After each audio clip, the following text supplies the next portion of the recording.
Hey guys, welcome to another episode of MC Anime. I'm MC Anime, and how are we doing today, Leah?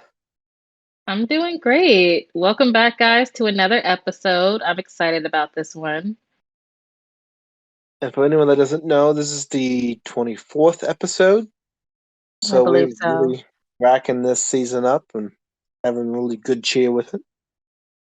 So what are we discussing today? So, today's topic is actually going to be about the evolution of anime and its art style and its illustrations, like from its conception up until now. Because I think that anyone who has ever watched even an episode of anime, you'll be able to see kind of like the very distinct themes and characteristics that all of our favorite characters have, but then also how those styles vary from decade to decade. Yep. So, And with the anime across the decades theme, there's like different chapters in which the technology is available and what they were able to do. Because not all anime is as detailed as we have now, as we had then. So just keep that in mind.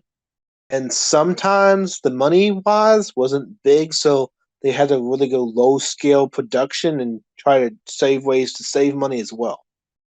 hmm very true, very true. Um, so I guess we can start from the beginning. So when it comes to anime, um, the I would say the very first released one that was classified was all the way back in 1917. So when anime first started, there was a very short, like 2 minute clip that was released by Koichi Junichi. And it was called Blunt Sword. That was just about a swordsman who had gotten like a samurai who got like a really dull blade and was going through like a tizzy because of it. But for most of like the first released anime, it was all propaganda because it was during the war. It wasn't until we kind of got into like the 50s and onwards that, Yeah. well, I'm probably even like the 70s that we actually got to get stuff like what Astro Boy. Yep. We got our Gundams, we got our Lupin the Thirds, Cowboy Bebop, the Sailor Moon, Dragon Ball, One Piece, and onward. So where it started to what it is now is such a huge difference. Oh yeah. That it's not even just the style itself. It's also like the history of it and what it was used for. It wasn't really used for entertainment back then. And Yeah. like the Japanese government, especially during the World Wars and in the 50s and 60s, Yeah. had a really tight grip on what you could produce and what was released to people.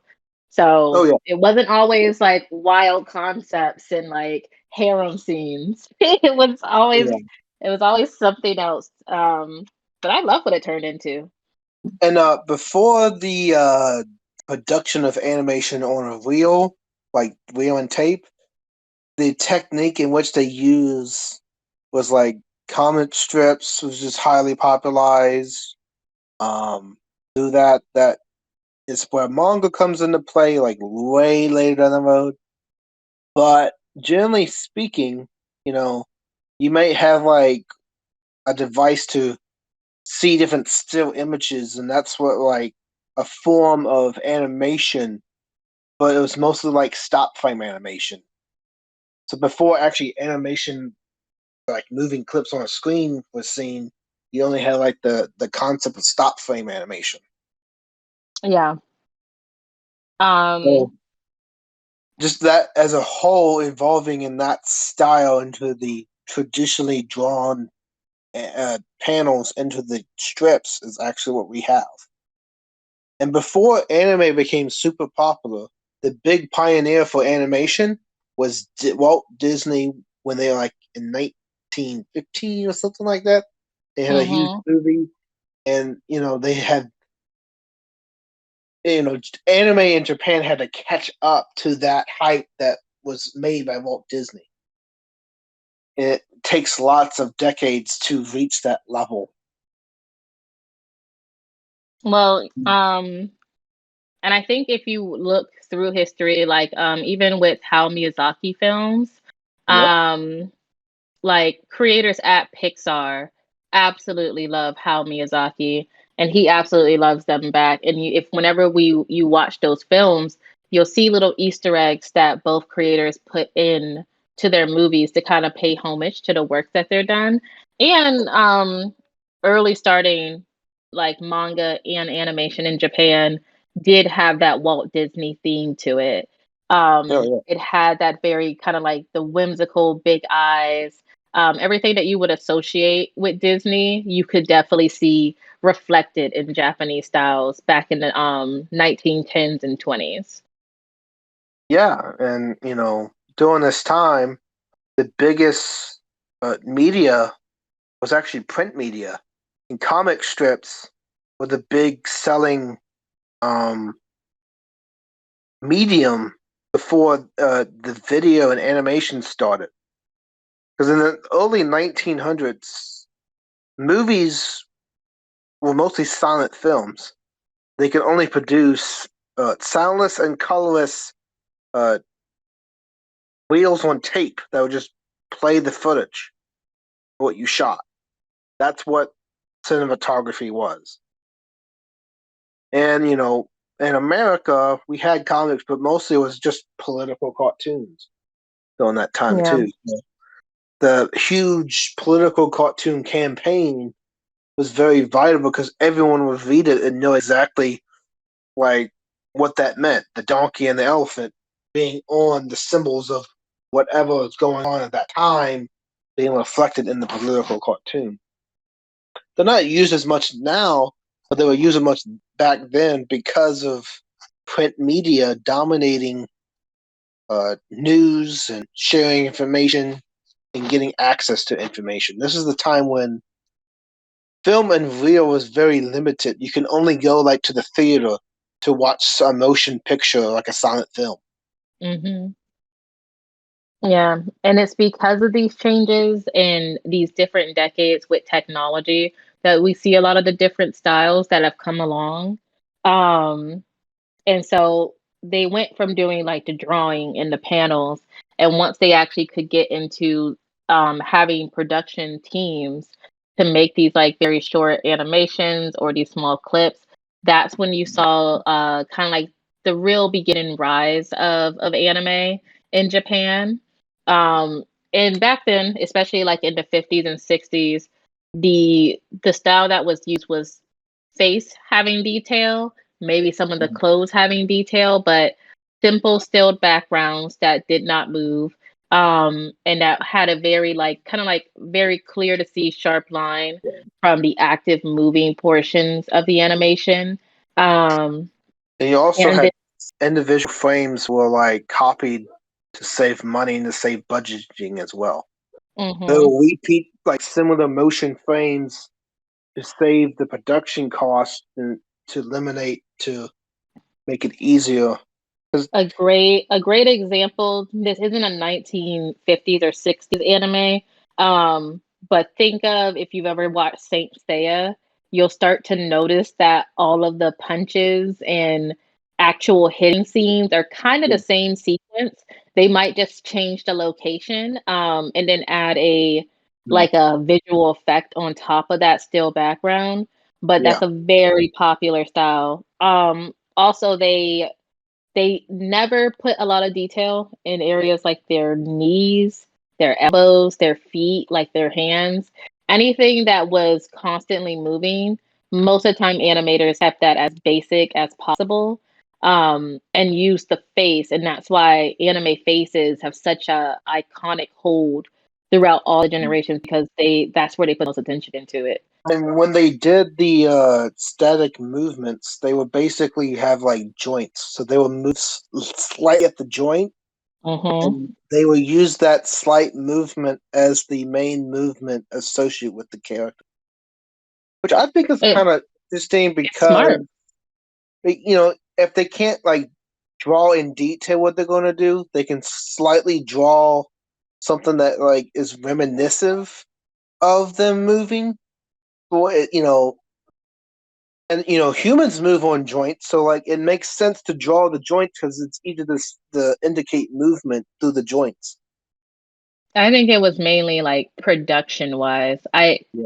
I can imagine just how exhausting it is to do just one panel or to do one scene.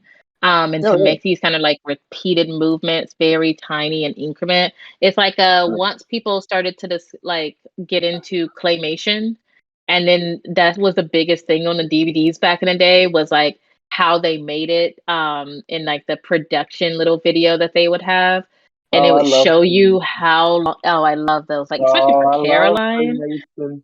and Chicken Run. Oh, Oh, just great. Just just uh, so artistic, so patient. okay. So so the thing with so claymation patient. you have to take into consideration is that it's very easy to spend a lot of time to change the features in the clay itself, move the character to simulate the movement.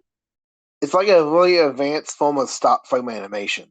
Which stop frame animation is good. I filmed it. It's really hard to film because it's so tedious.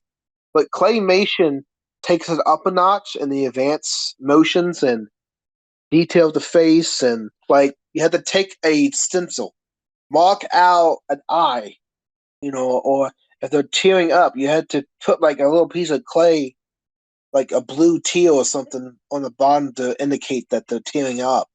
So like it's basically playing with Play-Doh, but like you structure it and make it as a sculpture, mini sculpture in the moving of the character. Yeah, it takes people who have a very keen eye, um, and it's absolutely insane. Um, but But for anime itself, there was a huge shift that came along, primarily because of Astro Boy, which is Oh one of the like biggest animes, like great staple piece. yeah. And it was created by Tezuka Osamu. And the reason it's revolutionary is because one, of course, everybody knows Astro Boy. He has the big eyes, and these like kind of like not robotic features, but he has this suit on. He has very sharp hair, very like it kind of does remind you still of that Walt Disney aesthetic that's Oh yeah. added to it, which is what he has a testament to as an artist. And And Astro so Boy during this time was the first mainstream anime too. This it is was the when leading one. it was like it's a pioneer in its field that it actually got an international release.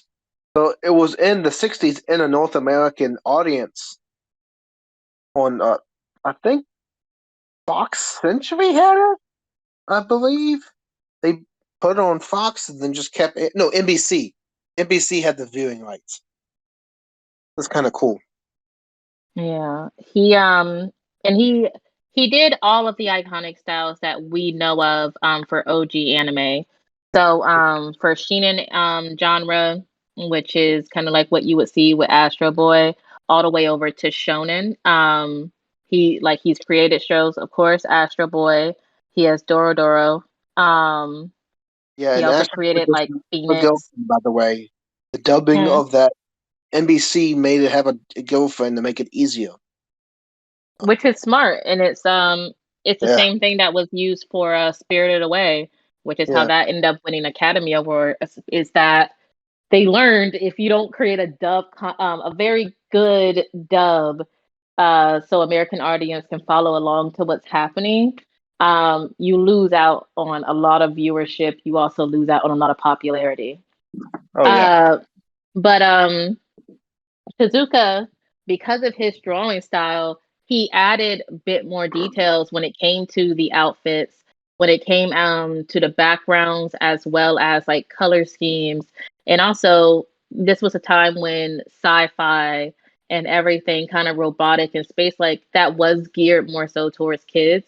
And Astro Boy was kind of like that perfect mix between the two of them. It had like Yeah, the it had like childlike some elements wonderment. of robots. Yeah. Hmm. And so that was our 50s, that was our 60s. Um oh no, I'm sorry. I think it was like 60s, 70s.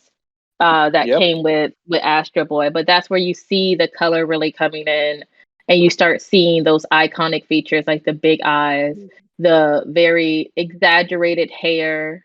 and like expressions. So the fun whimsicalness of Disney, but like Yep. something new that came from Japan. And And then also, drawing the character with exaggerated facial expressions is a ploy that has been used for a very long time. It's the ploy that they like silent films will use since they don't do words and color.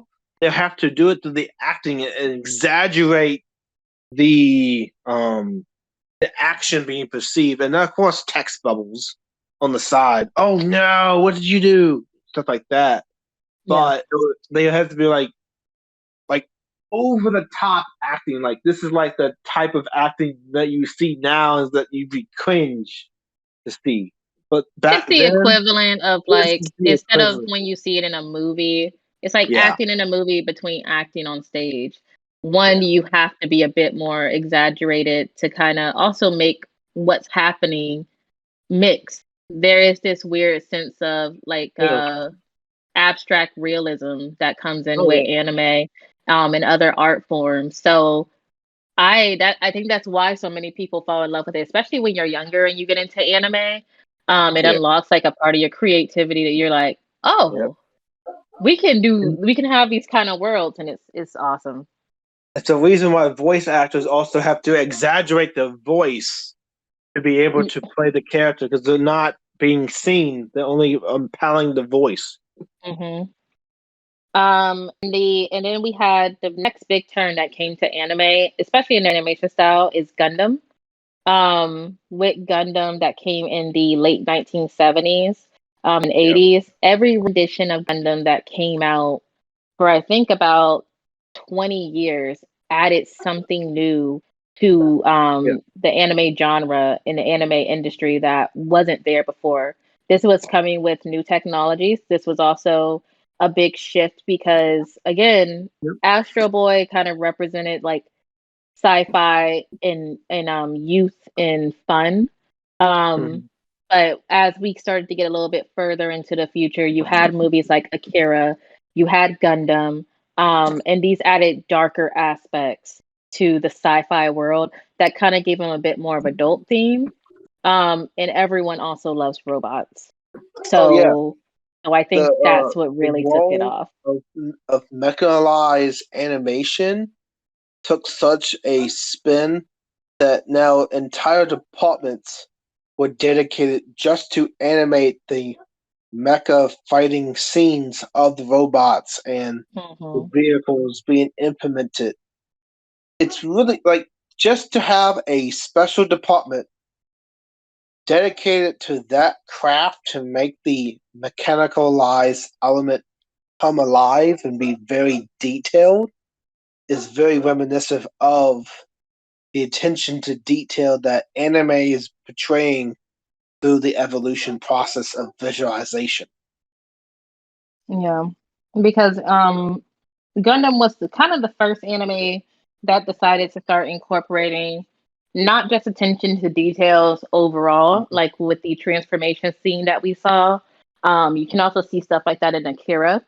Yep. But a lot of the technologies, the small, minute details that make the world come alive, but also making it so the background wasn't like a green screen. It wasn't like a Yeah. backdrop that never moved. Gundam was amazing at layering in their Yeah. animation to make everything feel alive and make you feel like, oh, we're actually fighting to the death Yeah. and they are moving, they are zipping through the sky. Um, and that took a lot of time. Oh It took a yeah. lot of Laying, time and great teams. overlapping and laying different types of animations on top of it to make, let's say you're drawing a person walking. Well, you have to incorporate point A and point B in the movement of the character walking. So you slowly draw them walking in one direction. You stop, you put that as a layer. Another step is another layer. If Hmm. their head turns, that's a layer. If they're talking to somebody, that's a layer. Like if they're on the phone, that's another layer.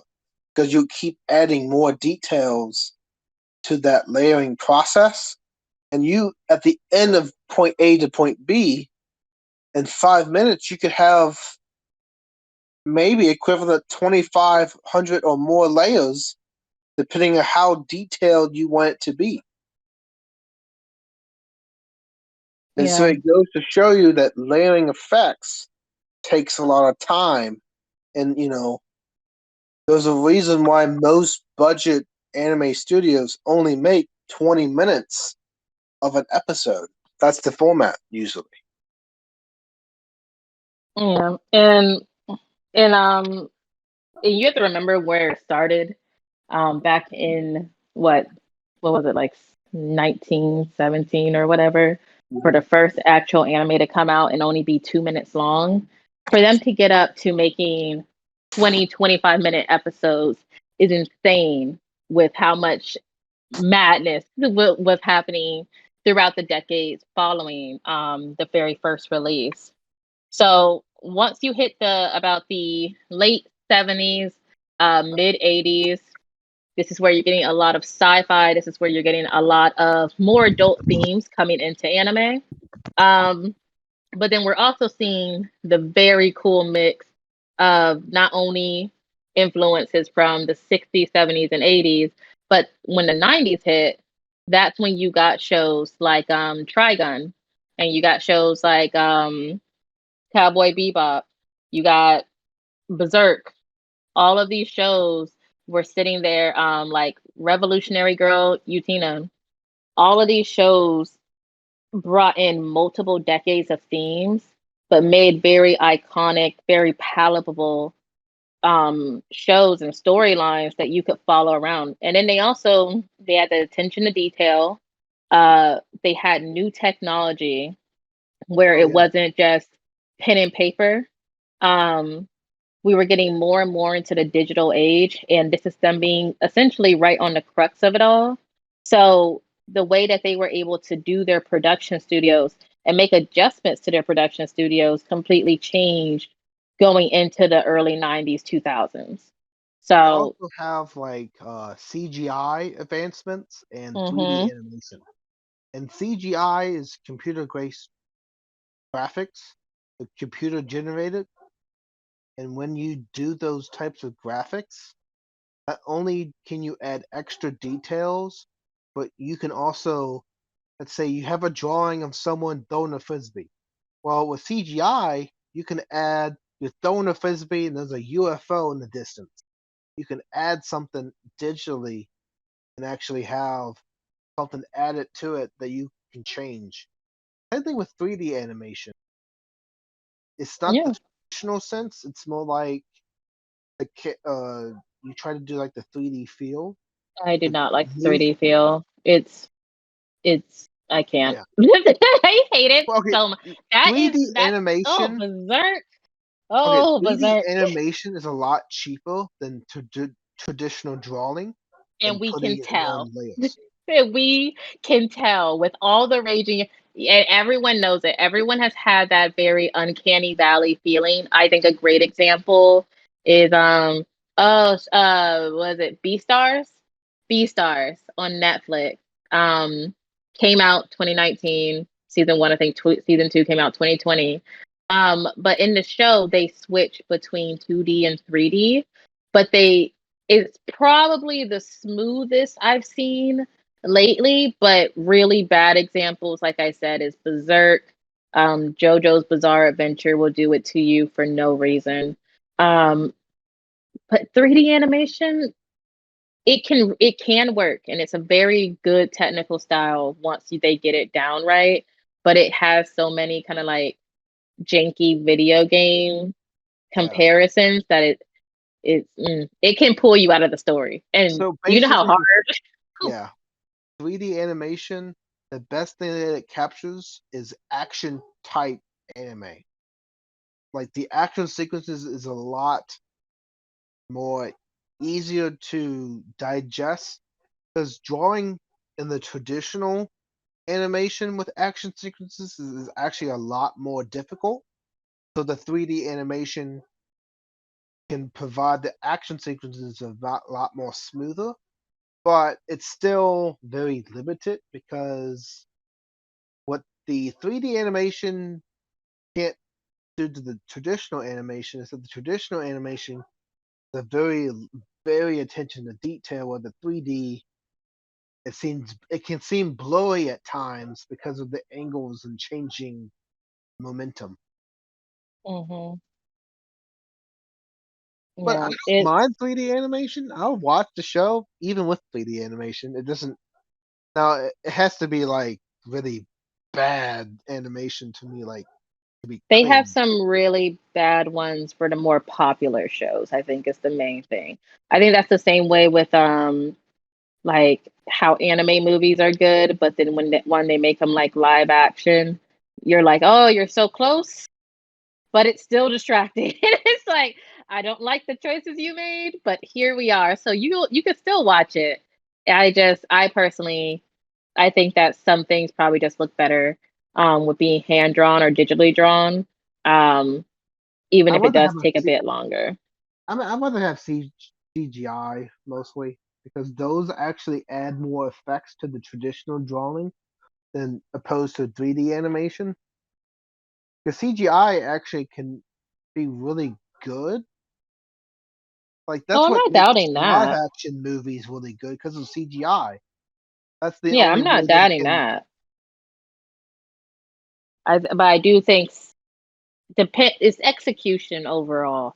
I think all of these are really good styles. I just think execution overall is what can have some of like the great hits and then some of the that happened. Yeah, you know, 'cause the mecha dominated for like 20 years and it revolutionized the medium in storytelling, world building, in different ways that we didn't really think would be possible. Well, for me, I think that mecha probably transitions better. Um, if we're going to do 3D or CGI effects to it, Yeah. I think that once that's why I said it's more uncanny valley than just Mhm. being straight bad because you can tell the different, especially when you get used to watching anime. Um, and then you're seeing them go from having almost like, yeah, they have a flat look to them and they have dimensions to them, but then to them being almost like popping out of the screen. I think those are two different effects that are very visible and a lot more so when it's not mecha. Oh yeah. Mecha ones, that's fine. I'll never have a problem with them using like CGI or 3D or whatever for mecha. They use 3D animation. There have to be. No, no. I think 3D animation with mecha would be like kind of bad. They do better with CGI in my. Because then it just basically be a video game graphics. And not gonna lie, video game animation is if it's done really if it's done right, you can spend millions of dollars on that project to make that game. It's mind blowing because gaming industry has more money than the anime does for some odd reason. I don't think that makes them smarter sometimes though. No, I don't think they're smarter. It's just they have this huge budget that anime doesn't have. Like you can That spend that's true. it's common to spend like $10 million plus on a video game. But anime doesn't can you know barely have that budget to meet the demand. Well, I think that's just also based on how technology developed and also Mhm. popularity for both these. Like they're two completely different things. So Yeah. one is much more widespread, and it's and the thing is that you don't really have to do anything besides change the language when video games are created, and that can be it. Like you don't even need voice actors for a good bit of the old school video games. So I can definitely see where the difference is. Some of them are just churning out money. They Mm. they do not put heart into it. They're just churning out money. Oh But yeah. And Japan doesn't help that they are known for a very limited budget. Like they are a very small operation as an island, while the United States has more. more capital than Japan. Well, yeah, the United States has more capital, but also the Japan has a smaller demographic, so it has a very niche competitive field in anime. So I can see how the studios have limited funds because of the small percentage every rival company is taking from the industry. Not just that, like it wasn't really until the 90s came along. Like Gundam definitely helped propel the popularity of anime. And then naturally, of course, we also got things like Dragon Ball Z, Pokemon, and Sailor Moon, which are three heavy hitters, iconic for all time, and also Akira. If it wasn't for creations of these very well known and almost like starter pack animes, we wouldn't have gotten it to the popularity to get to America to like actually do the streaming. We wouldn't have gotten our Crunchyroll and Funimation streaming services. We definitely wouldn't have gotten Toonami because Toonami was early 2000s, like early mid 2000s, and that came from that the 80s shock with Akira, and we had Gundam, and then once the 90s hit, where they were able to bring the funness back into anime. I think for a period of time anime got kind of dark. um they brought like the whimsical back to it, and they brought back in the fighting. That's how all the shonens got really big, and still studio started going in that direction. and and now it's everybody knows about anime and everybody likes it now, but it's definitely not something that had the same trajectory path I think that you could say for other things that made it get money and grow. Because once the world became connected, like that was it. I don't think it mattered the size of the country. Yeah, you know, I mean, like the transition from the 90s to the early 2000s was like very pivotal for anime because not only did we have the success of the 90s carrying on to the next century, but like it as the technology advanced, like for example Star Wars. The reason why certain movies were not made and Avatar as well is that the advancement of technology had to come to be available to make such production of a mass scale. So when we get into the early 2000s, the animation technology that they have is wide more available, so studios can now exhibit those characteristics in the advancements of technology to use to make the process a lot easier, and you know, one to two episodes per week and start pumping it out in the production sense. Absolutely. I mean, you even see it with remakes. Like was it uh Full Metal Alchemist when it first came out, the original one, and then they remade it years later. One, because they actually finished the manga, so they didn't go ahead of the story. But then also two, they were able to add in like new artistic liberties that weren't there before, and also change the story up.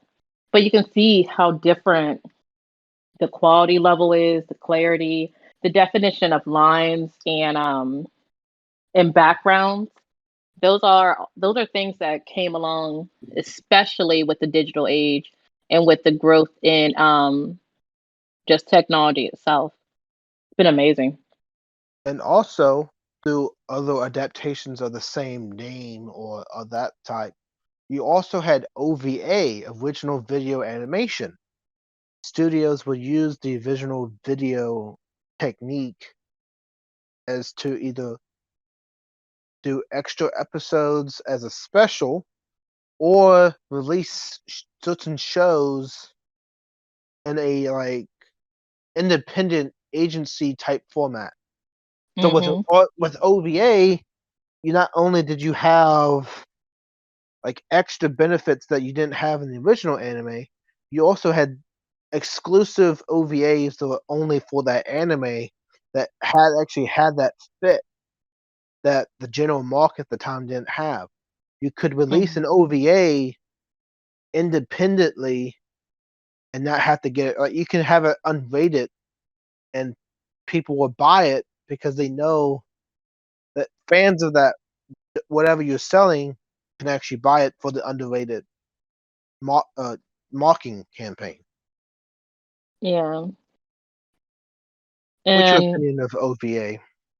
I like OVAs. I mean, I think that especially with when the internet started to becoming something that people could like clutch onto and actually go on and look up their stuff.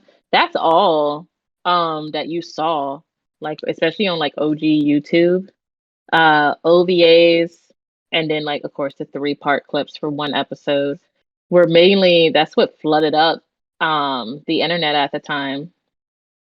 And I don't know. I like seeing things that are kind of slightly different from what you would see just while watching episode or just watching just the one season itself. It just Oh adds a yeah, little bit more. And then like of course you have like the movies and then the manga, and you could just essentially overdose yourself in these different ways to help with these characters that you had come to know from wherever their story started. And also, I mean, once the like 90s and 2000s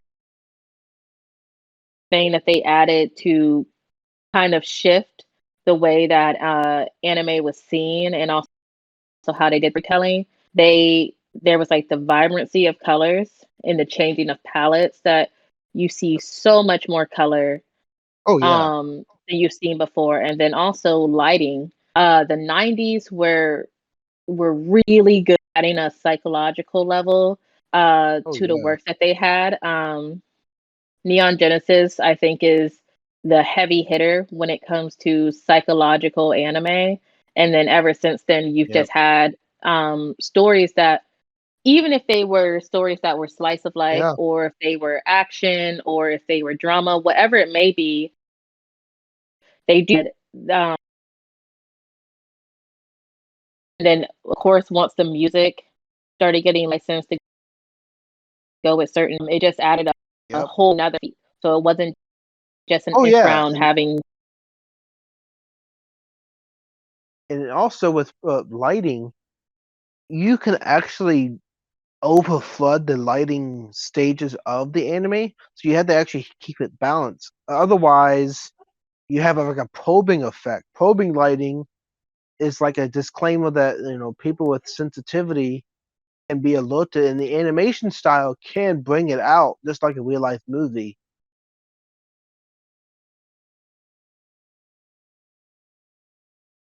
With Mhm. I think the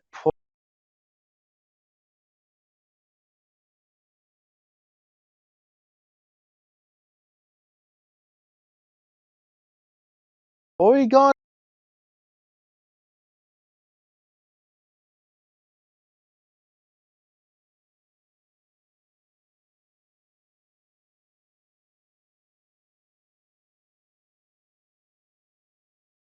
episode, and probing Yes. is one of them. And flipping Porygon coming up in the the computer atmosphere is kind of interesting because you have like probing a light going all the way around. It was all messy.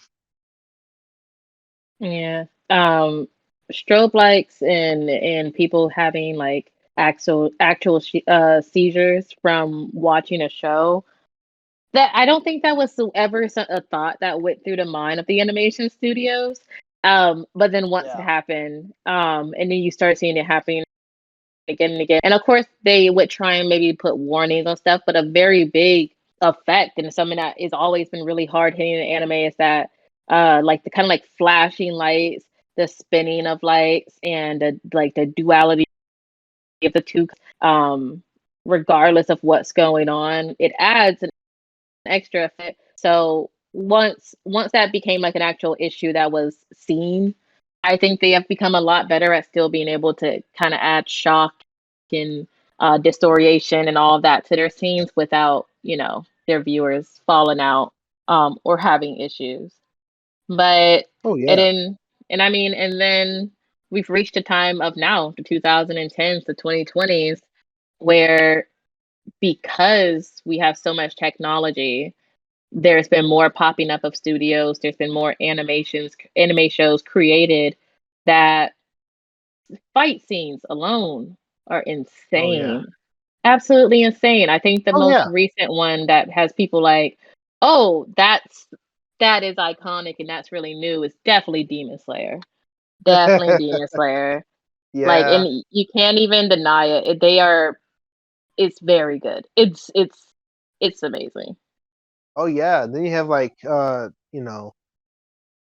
the studio platform of like the 80s, like Studio Gainax gained a lot of popularity. So it's the Studio Ghibli.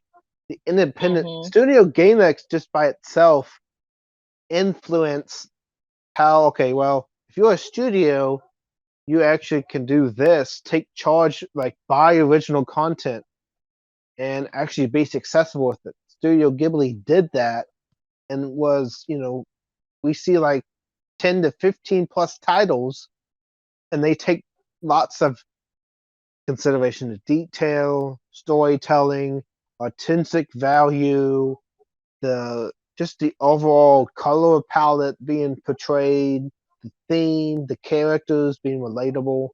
They take so much time to plan out. Like it can take 2 to 3 years just to get it where they want it, and then shoot. Do the animation style with it. They take a lot of time between projects to do that. I think it's really good for them to do that because the projects they have released have been so much heavy hitters one after the other.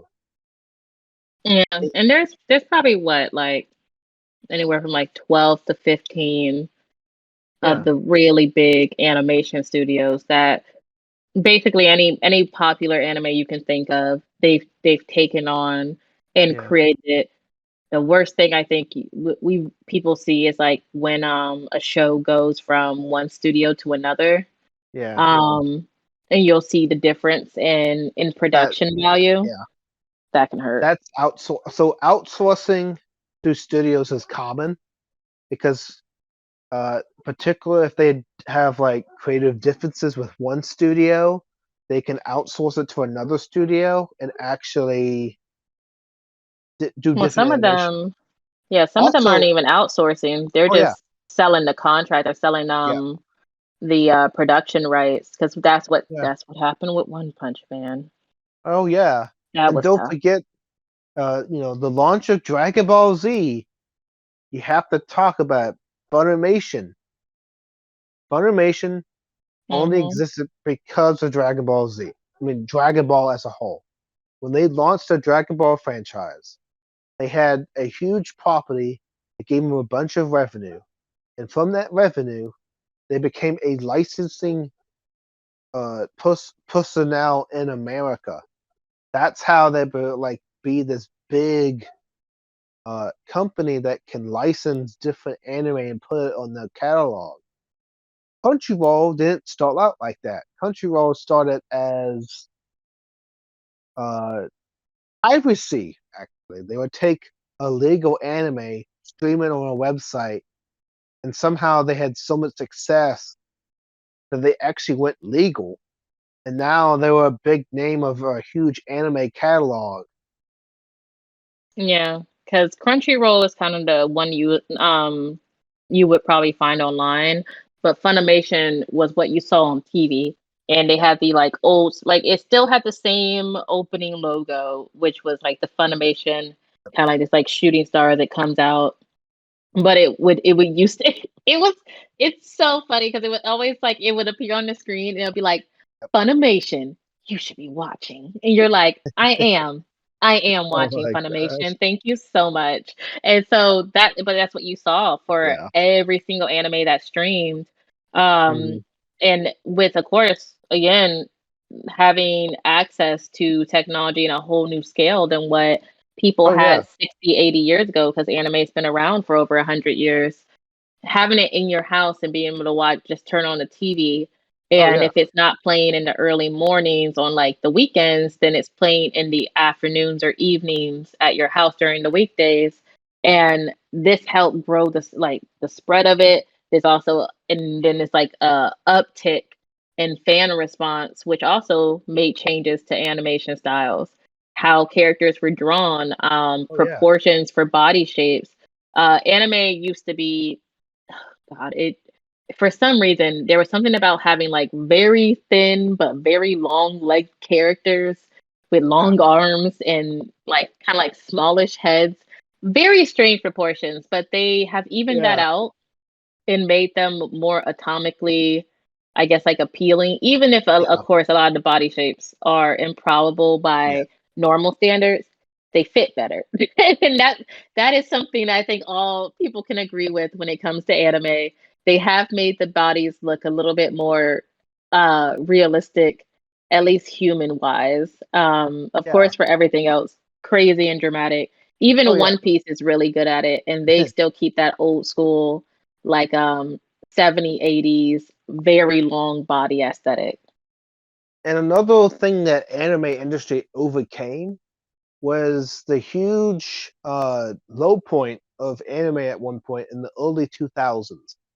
The early 2000s and the late 90s, the only way you could stream anime was either if it came on TV, you would miss the episode, you would tape the episode.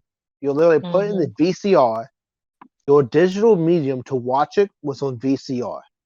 So everyone would try to record to the VCR, and if your region did not get that anime, people would go VCR, record it on the VCR, and then upload it to the internet and actually have a legal version of that anime. So you would basically watch like on forums online of whatever the person recorded. That's what's the anime you watch, and you can see the commercial breaks in the episode being recorded live. And it's a good thing that anime recovered from that because they lost so much profits through piracy and people uh, fan dubbing the content that eventually they were able to navigate into a very successful streaming platform that we have today. And actually That's why we have it. well, yeah, like streaming exclusively basically gives a lot more profit to the studios as well. Because now you can track the individual revenue, the individual views, the marketing, the commercials in between blocking of the website, whatever extra revenue goes to them, and they get this cut in the profits.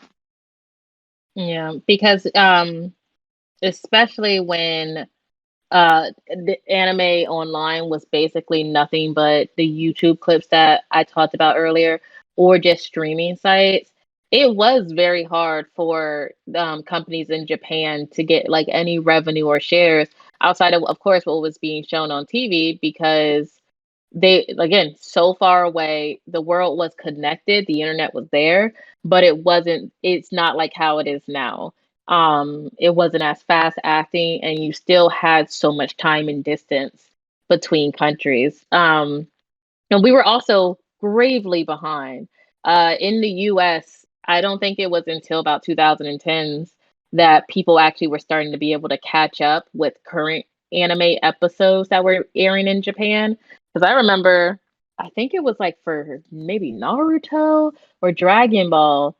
But like here in the US, we were having like a field day with whatever season was out. And then like somebody like alerted the people of our age, like, y'all know they already finished that arc like 5 years ago in Japan. Like so far behind because it was finally coming over like bit by bit.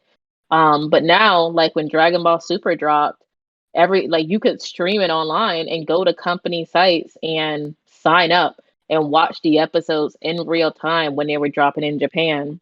Yeah, And twenty four it's hour awesome. casting. You Yeah. actually had access to 24-hour casting, and that is a huge deal because you get early access. Like It was it's great. instead Dragon of Ball Super like was fun. I think it's like one day after it's released that you It get like was, I think it was like 12 hours. yeah, Like they gave it to you like almost the next day. yeah. But you had it was definitely like it would be nighttime for us when we got it and they had already watched it, but like it was still a lot of fun. So yeah, I think we hit the whole timeline. Oh yeah. And with particularly anime,